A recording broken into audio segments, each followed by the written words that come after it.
Good morning students. Now we discussed about the 9th standard class. Okay. Last class we discussed about economics lesson 1 understanding development, prospective, measurement and sustainability.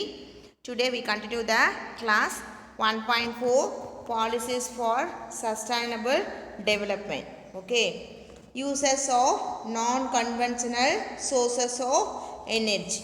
India depends on thermal and hydro power plants to meet its power needs. Both these sources have an adverse environmental impact. Thermal power plants emit large quantities of carbon dioxide which pollute the environment. Okay. Next, solar power in India. The uses, Tamil meaning of this paragraph, policies for sustainable development. அதாவது வந்து uses அப்படின்னா பார்த்தீங்கன்னா மரபுசாரா வளங்களை பயன்படுத்துதல் அப்படின்னு சொல்லுவோம். இந்தியாவில் மின்சார தேவையை வந்து பூர்த்தி செய்கிறதுக்காக நாம் அனல் மின்சாரம் மற்றும் புனல் மின்சாரம் நிலையங்களை வந்து சார்ந்திருக்கோம். இந்த ரெண்டுமே வந்து நம்மளுடைய சுற்றுப்புற சூழலுக்கு வந்து பாதிப்பு விளைவிக்கக்கூடியது தான் அப்படின்னு சொல்லலாம். இந்த அனல் மின் நிலையம் அப்படிங்கிறது சுற்றுப்புற சூழலை மாசுபடுத்தக்கூடிய அளவுக்கு அதிகமான அளவு என்ன பண்ணுது, கார்பன் டை ஆக்சைடு அப்படிங்கிறத வெளியிட்டு நம்மளுடைய சுற்றுச்சூழலை வந்து மாசுபடுத்துது அப்படின்னு சொல்லலாம். ஓகேவா. The next heading, solar power in India. Okay. The solar power is the conversion of energy from sunlight into electricity either directly using photovoltaic cells or indirectly using concentrated solar powers. Solar panel absorb the sunlight as a source of energy to generate electricity. A solar electric system can reliably produce electricity for our home and offices. We have to use the solar gas and solar light etc. These distributed solar systems are often installed by home and business owners to reduce their electricity cost. Solar power in India is a fast developing industry. Tamil meaning of this paragraph, solar power in India அப்படின்னா இந்தியாவில் இருக்கக்கூடிய சூரிய சக்தி அப்படிங்கிறது சூரிய ஒளியின் மூலமாக மின்சக்தியை நேரடியாக நாம் என்ன பண்ணுறோம், மின் அழுத்த செல்கள் மூலமாக உற்பத்தி செய்து அதை வந்து பயன்படுத்துறத குறிக்கும். சூரிய ஒளி தகடுகள் அப்படிங்கிறது சூரிய ஒளியினை மின்சக்தியாக மாற்றி சூரிய ஒளியை வந்து வேதி வினைக்கு உட்படுத்தி ஆற்றலாக வந்து மாற்றுது. சூரிய மின் தகடு அப்படிங்கிறது அமைப்பின் மூலமாக வீடு மற்றும் அலுவலகங்களுக்கு தேவையான மின்சாரம் அப்படிங்கிறதே தயாரிக்க முடியும். நாம் வந்து அந்த சோலார் வாட்டர் ஹீட்டர் சூரிய ஒளியின் மூலமாக தண்ணியை சூடு பண்ணுறது, அடுத்தது அடுப்பு. ஸோ ஓகேவா, இதையெல்லாம் நம்ம எக்ஸாம்பிளுக்கு சொல்லலாம். இந்த சூரிய மின்சக்தி அமைப்புகள் பெரும்பாலும் வந்து பார்த்திங்கன்னா வீடுகள்லையும் வணிக நிறுவனங்களையும் மின்சார செலவு வந்து குறைக்கிறதுக்காக அவங்க வந்து நிறுவுறாங்க அப்படின்னு சொல்லுவோம். சூரிய சக்தியோடைய உற்பத்தி தொழில் இந்தியாவில் வந்து வேகமாக வளர்ந்துட்டு வருது அப்படின்னு சொல்லலாம். சரியா. Tamil Nadu is the state which highest installed solar capacity in India. Tamil Nadu is one of the leading solar power producing states in India. As on 31st July 2017, the total installed capacity in Tamil Nadu is 1697 megawatt. Okay.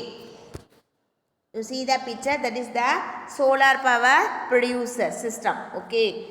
Tamil meaning of this paragraph, தமிழ்நாட்டில் வந்து அதிக அளவில் சூரிய மின் தகடு அமைப்பு கொண்ட மாநிலமாக திகழுது அப்படின்னு சொல்லலாம். இந்தியாவில் சூரிய சக்தி மூலமாக அதிகமாக மின்சாரம் வந்து உற்பத்தி செய்யக்கூடிய மாநிலங்களில் முன்னிலையில் நம்மளுடைய தமிழ்நாடு இருக்குது அப்படின்னு சொல்லுவோம். தமிழகத்தில் 2017 ஆண்டு ஜூலை 31 தேதி வரையிலும் சூரிய அமைப்புகளின் மூலம் பெற்ற மின்சாரத்தோடைய அளவு எவ்வளவு அப்படின்னு பார்த்தீங்கன்னா 1697 மெகாவாட் அப்படின்னு நாம் சொல்லுவோம். ஓகேவா. Next, environmental policies in India. Okay. The environmental policies in India have been evolved considerably over the past 3 decades. These policies have covered a wide range of issues such as air, water pollution, waste management and biodiversity conservation. India faces challenges in economic development which has to be achieved with limited resources, minimum externalities, and in the presence of the uncertain climate. One of the approach to overcome these challenges is through the path of sustainable development. Okay, Tamil meaning of this paragraph, India அப்படின்னு எடுத்துக்கிட்டிங்கன்னா தனது சுற்றுச்சூழல் கொள்கையை கடந்த 30 ஆண்டுகளா சரியா என்ன பண்ணுது அப்படின்னு பார்த்தீங்கன்னா உருவாக்கிட்டு வராங்க. காற்று நீர் மாசுபடுதல், கழிவு மேலாண்மை, பல்லுயிர் பாதுகாப்பு சரியா போன்ற சிக்கல்களை வந்து பாதுகாக்கக்கூடிய ஒரு விதத்தில் வந்து உருவாக்கிட்டு இருக்காங்கன்னு சொல்லலாம். இந்தியா வந்து குறைந்த வளங்களோட பொருளாதார மேம்பாட்டை அடையிறதுக்கு பல்வேறு சவால்களை எதிர்கொள்ள வேண்டியுள்ளது சரியா. என்னென்ன அப்படின்னு பார்த்தோன்னா நிலையற்ற காலநிலை சரியா, அடுத்து குறைந்தமான வளங்கள், வெளிக்காரணிகள் போன்றவற்றை எதிர்கொண்டு அணுகுமுறையில் வந்து மாற்றங்களை செஞ்சு இந்தியா தனது பாதையில் வந்து சவால்களை சந்தித்து நிலையான மேம்பாட்டை அடைஞ்சிருக்கு அப்படின்னு சொல்லி நாம் சொல்லலாம். ஓகேவா. Next, the Supreme Court of India has interpreted and introduced a new changes in environmental protection through a series of directions and judgments. இந்தியாவில் வந்து உச்சநீதிமன்றம் தன்னுடைய தீர்ப்பு, உச்சநீதிமன்ற வழிகாட்டுதல் மற்றும் கூடுதல் அதிகாரங்கள் மூலமாக சுற்றுச்சூழல் பாதுகாப்பில் புதிய மாற்றங்களை வந்து அறிமுகப்படுத்தி அதை வந்து நடைமுறைப்படுத்துறதுக்காக உத்தரவிடப்பட்டுள்ளது அப்படின்னு சொல்லி நாம் சொல்லலாம். ஓகேவா. Article 51A subsection G of the Constitution states that it shall be the duty of every citizen of India to protect and improve the natural environment, including forests, lakes, rivers and wildlife, and to have compassion for living creatures. Okay. இந்திய அரசியலமைப்பு பிரிவு 51(7) அதில் உட்பிரிவு ஜியில் என்ன சொல்கிறாங்கன்னா காடுகள், ஏரிகள், ஆறுகள், காட்டு உயிர்கள், இயற்கை சூழல் இதெல்லாம் வந்து பாதுகாக்கவும் அதை வந்து மேம்படுத்தவும் இந்தியாவில் ஒவ்வொரு குடிமகனுக்கும் கடமை உள்ளது, கடமைப்பட்டுள்ளனர் அப்படிங்கிறத வலியுறுத்தியிருக்காங்க. ஓகேவா. Next, development increases the quality of life. This means that people will have higher incomes, better education, better health and nutrition, less poverty and more equality of opportunities. நாட்டில் வந்து பொருளாதார மேம்பாடு அப்படிங்கிறத வாழ்க்கை தரத்தை வந்து நிர்ணயம் செய்யும்.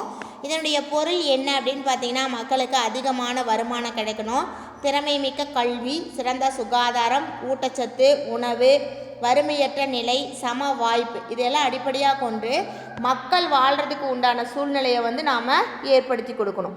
இதுக்காக தான் வந்து சட்டங்கள் உருவாக்குவதும் அப்படிங்கிறது தான் நம்மளுடைய இந்தியாவுடைய சுற்றுச்சூழலுடைய முக்கியமான கொள்கையாக இருக்குது. ஓகேவா. Next, list of environmental acts of India சரியா. சுற்றுச்சூழலை பாதுகாக்கிறதுக்காக இந்தியாவில் என்னென்ன சட்டங்கள் இருக்குது அப்படின்னு பார்த்தீங்க அப்படின்னா நேஷ்னல் கிரீன் ட்ரிபியூனல் ஆக்ட் 2010 சரியா, தேசிய பசுமை தீர்ப்பாய சட்டம் 2010 அப்படின்னு சொல்லுவோம். இதனுடைய நடவடிக்கை என்னன்னு பார்த்தீங்கன்னா environmental protection and conservation of forest and other natural resources, சுற்றுச்சூழல் பாதுகாப்பு, காடு மற்றும் இயற்கை வளங்களை வந்து பாதுகாக்கிறது. பயாலஜிக்கல் டைவர்சிட்டி ஆக்ட் 2002, பல்லுயிரிமை பாதுகாப்பு சட்டம் 2002, to provide the conservation of biological diversities, பல்லுயிர்மைகளை வந்து பாதுகாக்கிறது. The environmental protection act 1986, providing for the protection and improvement of the environment, சுற்றுச்சூழலை வந்து பாதுகாக்கக்கூடிய சட்டம் 1986. இதில் வந்து பார்த்திங்கன்னா சுற்றுச்சூழலை வந்து பாதுகாத்தல் மற்றும் மேம்படுத்துதல் அதிகாரம் வழங்குதல். Okay. Forest conservation act 1980, check deforestation and encouraging afforestation of non-forest area, வன பாதுகாப்பு சட்டம் 1980 சொல்லுவோம். காடுகள் அழிக்கிறத வந்து தடை செய்தலும் மேலும் காடுகள் இல்லாத இடங்களில் மரம் வளர்க்குறத ஊக்குவிக்கிறது இதனுடைய வேலை. Water prevention and control of pollution act 1974, நீர் பாதுகாப்பு மற்றும் மாசுபடுத்துதல் தடுப்பு சட்டம் 1974, provide maintenance and restoration and quality of all types of surfaces and ground water, அனைத்து வகையான ஆறுகள், ஏரிகள், குளங்கள் மீட்டு அதை வந்து பராமரிக்கணும். Wild life protection act 1972, providing protection to wild animals and birds, வனவிலங்குகள் பாதுகாப்பு சட்டம் 1972. இது வந்து காட்டு விலங்குகள் பறவைகளுக்கு வந்து பாதுகாப்பு அளிக்குது அப்படின்னு சொல்லி நாம் சொல்லலாம். ஓகேவா? Next the growth story of Tamil Nadu. சரியா? Tamil Nadu is one of the states having a achieved rapid progress with a relatively short period deficit. It started from the appalling level of poverty, deprivation and inequalities. Okay, அதாவது வந்து பார்த்தோம் அப்படின்னா தமிழ்நாட்டில் இருக்கக்கூடிய வளர்ச்சி அப்படிங்கிறத பற்றி பார்ப்போம். தமிழ்நாட்டில் குறைந்த காலகட்டத்துக்குள்ளே மிக விரைவான வளர்ச்சியை எட்டிய சில மாநிலங்களுக்குள்ள தமிழ்நாடும் ஒன்று அப்படின்னு சொல்லுவோம். வறுமை, அடிப்படை வசதி, சமத்துவமின்மை போன்ற மோசமான நிலையிலிருந்து தமிழ்நாடு மிக வேகமாக வளர்ச்சி பெற்றிருக்கு அப்படின்னு சொல்லுவோம். இந்த ஃபோட்டோவில் இருக்கிறவர் தான் வந்து பார்த்திங்கன்னா எக்கனாமிஸ்ட் அமர்த்தியா சென் அப்படின்னு சொல்லி நம்ம சொல்லுவோம். ஓகேவா? During the short period Tamil Nadu much to the consideration of many economists initiated bold social programs such as universal midday meals in primary schools and started putting in place an extensive social infrastructures, schools, health centers, roads, public transport, water supply, electricity connection and much more. Today, Tamil Nadu has some of the best public services among all Indian states and many of them are accessible to all on a non-discriminatory basis. Okay.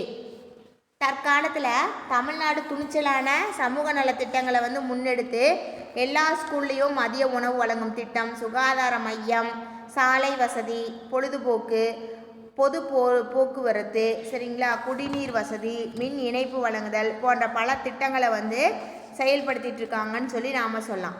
பிற மாநிலங்களை விட தமிழ்நாடு வந்து இன்றைக்கி பொது சேவையில் சிறப்பாக செயலாற்றுதுன்னு சொல்லலாம். அந்த சேவைகளை பெரும்பாலானவை வந்து பார்த்திங்கன்னா பாகுபாடு இல்லாமல் எல்லாத்துக்கும் கிடைக்குது அப்படின்னு உறுதியாக நம்மளால் சொல்ல முடியும்.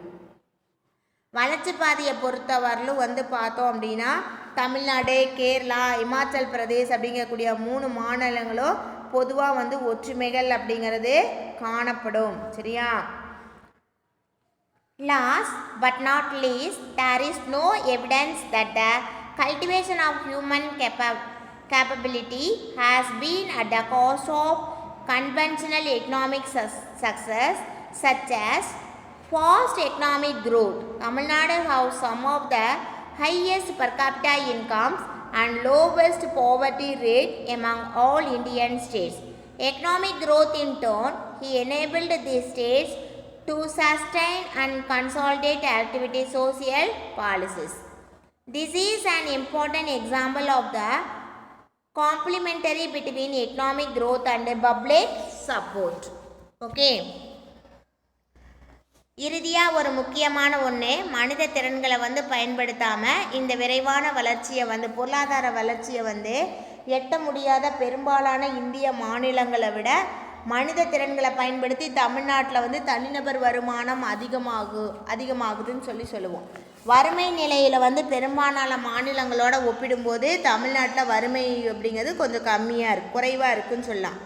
சமூக நலத்திட்டங்களை சாத்தியப்படுத்தி பொருளாதார வளர்ச்சியும் மக்களுடைய ஆதரவும் ஒன்றுக்கொன்று இணக்கமாக செயல்படுறது தான் இதுக்கு முக்கியமான காரணம் அப்படின்னு சொல்லுவோம். இதுக்கு வந்து எங்கே ஆதாரங்கள் இருக்குது அப்படின்னு பார்த்தீங்கன்னா an uncertain glory by Nobel laureate professor Amartya Sen. ஓகேவா? an uncertainty glory அப்படிங்கக்கூடிய ஒரு புத்தகத்தை நோபல் பரிசு பெற்ற அறிஞர் அமர்த்தியா சென் அப்படிங்கிறவர் எழுதினார். அதில் தான் இந்த தகவல்கள் அப்படிங்கிறது இருக்குது அப்படின்னு சொல்லலாம். ஓகேவா? The lesson is over now. Recap of this lesson. To remember the lesson, okay, or summary of the lesson.